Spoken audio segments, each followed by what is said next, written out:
मतलब ਅੱਜ ਸਾਡੇ ਪਾਕਿਸਤਾਨ ਦੀ ਕਬੱਡੀ 'ਚ ਬਹੁਤ ਵੱਡਾ ਟ੍ਰੈਂਡ ਆ ਔਰ ਮੈਂ ਕਹਿੰਦਾ ਇਹ ਬਹੁਤ ਗਲਤ ਟ੍ਰੈਂਡ ਆ ਕਿ ਜਦੋਂ ਫਰਜ਼ ਕਰੋ ਹੁਣ ਜਾਨੀ ਜਾਤਾ ਹੁਣ ਵਾ ਵੇਟਾਂ ਦੀ ਕਬੱਡੀ ਖੇਲਣ ਡਿਆ ਠੀਕ ਆ ਉਦੋਂ ਉਸਤਾਦ ਉਹਨੂੰ ਪੱਲਿਓਂ ਮਿਹਨਤ ਕਰਾ ਰਿਹਾ ਪੱਲਿਓਂ ਉਹਦੀ ਖੁਰਾਕ ਪੂਰੀ ਕਰ ਰਿਹਾ ਪੱਲੇ ਉਹਨੂੰ ਤੇਲ ਪਵਾ ਕੇ ਲੈ ਕੇ ਜਾ ਰਿਹਾ ਮੈਚਾਂ ਤੇ ਉਦੋਂ ਪਲੇਅਰ ਨੂੰ ਨਜ਼ਰ ਨਹੀਂ ਆਉਂਦਾ ਕਿ ਉਸਤਾਦ ਮੇਰੇ ਤੇ ਖਰਚ ਕਰ ਰਿਹਾ ਠੀਕ ਆ ਜਦੋਂ ਪਲੇਅਰ ਨੂੰ 4 ਪੈਸੇ ਬਾਹਰੋਂ ਲੱਭਣ ਲੱਗ ਪੈਂਦੇ 4 ਖੁੱਲੇ ਮੈਚ ਖੇਲ ਲੈਂਦਾ ਤੇ ਉਹਨੂੰ ਚੇਤਾ ਆਉਂਦਾ ਉਸਤਾਦ ਮੇਰੇ ਪੈਸੇ ਖਾਂਦਾ। ਹਾਂਜੀ ਤੁਸੀਂ ਇਹਨਾਂ ਪਲੇਅਰਾਂ ਬਾਰੇ ਜੋ ਇੰਜ ਕਰਦੇ ਨੇ ਤੇ ਕੀ ਕਹਿਣਾ ਚਾਹੋਗੇ?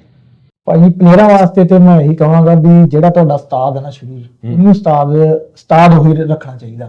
ਬਾਕੀ ਉਸਤਾਦ ਜਿਹੜੇ ਆਪਾਂ ਕਬੱਡੀ ਦੇ ਹਿਸਾਬ ਨਾਲ ਬਦਲਦੇ ਰਹਿੰਦੇ ਆ ਠੀਕ ਹੋ ਗਿਆ। ਇੱਕ ਉਸਤਾਦ ਹੁੰਦਾ ਜਿਹਨੇ ਵੇਟਾਂ ਦੀ ਖੜਾਈ ਹੁੰਦੀ ਹੈ ਪਿੰਡ ਲੈਵਲ ਦੀ ਖੜਾ ਲੈਂਦਾ ਫਿਰ ਇੱਕ ਉਸਤਾਦ ਉਹ ਲੱਭ ਹੁੰਦਾ ਵੀ ਜਿਹੜਾ ਆਪਾਂ ਕਲੱਬ ਜਾਂ ਨੈਸ਼ਨਲ ਲੈਵਲ ਤੇ ਆਪਾਂ ਨੂੰ ਖੜਾਉਂਦਾ ਠੀਕ ਹੋ ਗਿਆ।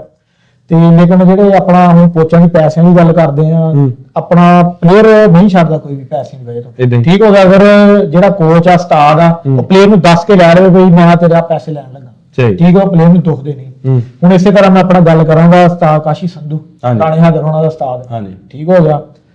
ਉਹ ਮੈਨੂੰ ਦੱਸਦਾ ਸੀ ਉਹਨੇ ਕਿਹਾ ਵੀ ਜਾਨੀ ਮੇਰੇ ਸ਼ਾਗਿਰਦਾਂ ਨਾਲ ਨਹੀਂ ਵਿਗੜਦੀ। ਉਹਨੇ ਕਿਹਾ ਮੈਂ ਇਹਨਾਂ ਦੇ ਪੈਸੇ ਨਹੀਂ ਖਾਂਦਾ।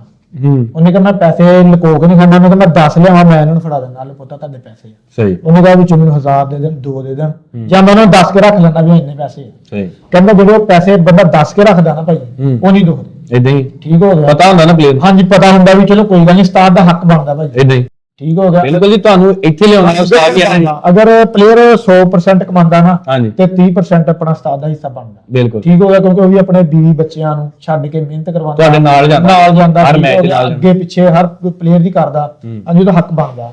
ਲੇਕਿਨ ਉਹ ਉਸਤਾਦ ਨੂੰ ਚਾਹੀਦਾ ਵੀ ਆਪਣਾ ਪਲੇਅਰ ਨੂੰ ਦੱਸ ਕੇ ਲੈ ਬਿਲਕੁਲ ਹਾਂਜੀ। ਇਸ ਕਰਕੇ ਆਪਣਾ ਜਿਹੜਾ ਸ਼ਾਗਿਰਦ ਫਿਰ ਉਸਤਾਦ ਨਹੀਂ ਛੱਡਦਾ।